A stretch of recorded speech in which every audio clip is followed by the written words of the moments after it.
And we're going to go to you, Juan, and let's talk about a specific program that you'd like to highlight in respect to the 5G journey.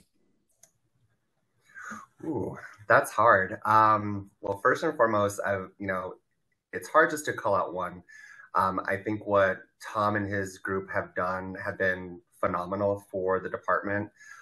They, I think, started off with 36 different prototypes that we looked at, and we're starting to see that transition of all of those technologies, either some going to the services or we did lessons learned. But before I really get into that, I think it's really critical for me to highlight just the great work that that Brian and his team at Verizon or any of our other telcos are doing. Because I think first and foremost, before we can highlight a specific 5G project, we have to ensure that we have that basic coverage there at the installation. And so just seeing the push from the services or from the telcos actually working with us to not only help us in prioritization of our different installations, but actually working with us to get them on base.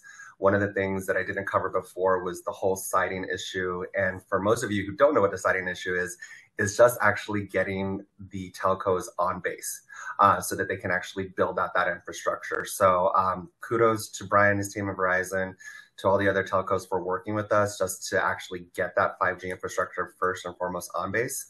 I think the biggest successful, or not biggest, but I would say one of the projects that I'd like to highlight is just is our smart warehouse. So when you think of logistics, you don't really think of like, ooh, okay, 5G, what can it really do? But it actually sets the foundation for showing what a smart warehouse or a smart city can actually do. So what we did with working with Navy and Marine Corps, we took two bases and we actually transformed and created a smart warehouse. So it actually is re-envisioned what a logistics can do. So we've looked at taking what capabilities existed there, ensuring that we build a 5G infrastructure, looking at taking that normal manual process and actually whittling it down and automating it. And it's kind of funny when you think about these things where it's like the aha moment. You're like, why haven't we done it before? That's what we're doing today. And it's really the power of what 5G can do. But not only that, we're actually able to take what we've done within that logistics spectrum and expand it. So we're actually starting to see other interagencies come and want to work with us. So looking at what DLA wants to do with us, as well as seeing how the other services can partner with Navy and actually make use of the core that we've established at the different bases, and then actually looking into expanding that technology. So when we talk about 5G, it's not just looking at what one project can do, it's actually what that enables across the interagency as well as across the services.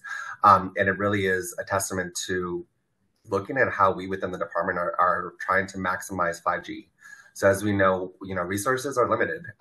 We don't have a never-ending budget. I wish we did.